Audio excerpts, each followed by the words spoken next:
A graça e paz, irmãos. Que alegria estar aqui novamente, podendo conversar um pouco com os irmãos.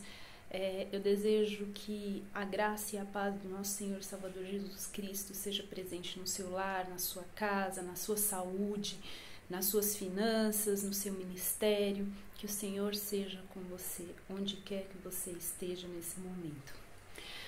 Bom, hoje a gente vai conversar um pouquinho sobre vida em grupo. Que coisa, não? Pois é, nós somos seres totalmente sociáveis, absolutamente sociáveis. A gente precisa das outras pessoas para validar o nosso próprio comportamento. E aí, através disso, nós balizamos o nosso caráter, os nossos valores. Por exemplo, quando eu acho algo engraçado, como que eu confirmo isso? Eu vou no grupo que eu faço parte, conto aquilo que eu achei engraçado, e se as pessoas rirem, significa, ou acharem engraçado, significa que eu acertei.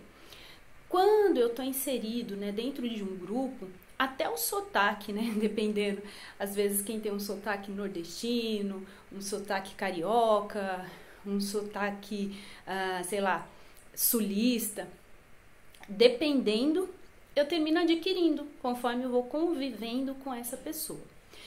E aí a gente percebe que quando eu faço parte e vou me distanciando de um grupo, de um determinado grupo, às vezes os valores, os princípios, as crenças já começam a não fazer mais sentido para mim, e aí eu começo a não me identificar mais dentro daquele grupo. E não é possível, não existe a possibilidade de fazer parte de um grupo sem conviver com os participantes desse grupo. Esse mês, especificamente, a nossa comunidade de fé tem falado sobre o livro de Atos, tem nos, inclusive, provocado a leitura. Se você ainda não começou, você pode fazer isso. O livro é uma fonte, inclusive, de inspiração, coragem, testemunho, e você, na medida que vai lendo, vai se envolvendo no contexto, na história. Então, recomendo muito. Se você ainda não começou a leitura, está perdendo tempo. Então, corre e coloca a sua leitura em dia. Mas, voltando, esse mês nós estamos falando sobre Atos, estamos lendo o livro de Atos e, ao mesmo tempo, trabalhando o tema de sermos uma comunidade de amigos.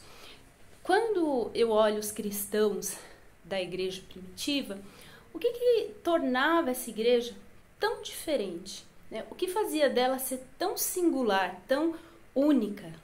Então, a primeira coisa, eles tinham uma identidade e zelava por essa identidade. Era uma comunidade de contrastes. Era uma comunidade que não se prendia a barreiras étnicas, por ser judeu, por ser gentil. Não, ela não estava presa a esses padrões, determinados pela própria sociedade daquela época. Eles estavam comprometidos com a santidade e eles não se juntavam à cultura que estava ao seu redor. Isso fazia com que eles não se contaminassem, mas que eles pudessem desafiar as pessoas daquele momento, daquela sociedade. Eles as desafiavam em amor e coragem para que alguma transformação, algo diferente pudesse acontecer. E isso fez com que aquela sociedade, naquele momento, naquela época, sofresse muitos impactos por conta da presença dos cristãos, da igreja daquela época. Esse grupo de amigos, eles se juntavam, eles se validavam, eles construíam os ensinamentos, validavam esses ensinamentos, se ajustavam, reforçavam uma narrativa comum e saíam para ser igreja em outras partes. Era uma igreja em constante movimento. Nós também somos uma igreja, e uma igreja em movimento.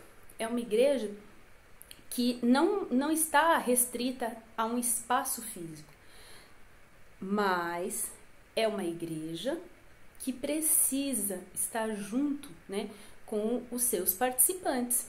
Em algum momento, nós nos reunimos, nos afinamos, nos ajustamos, e aí então saímos, e aí então podemos ser igreja em outro lugar, e aí vamos para o campo. Que campo? Qualquer lugar onde eu possa falar sobre o nome de Jesus, onde eu possa testemunhar sobre Jesus e ter a coragem, né, de falar sobre aquilo que o Senhor tem para todos, né, para a vida de todos. Hoje existem muitas pessoas falando mentiras como se fossem verdades, com coragem, ousadia e convicção. E em compensação, ou no outro extremo, existem muitas pessoas falando a verdade como se fossem mentiras, temerosas, sem ousadia, sem entusiasmo. Então, como igreja, nós precisamos nos reunir, nos fortalecer, nos afinar e então sairmos para poder proclamar as boas novas do Evangelho. Um beijo grande.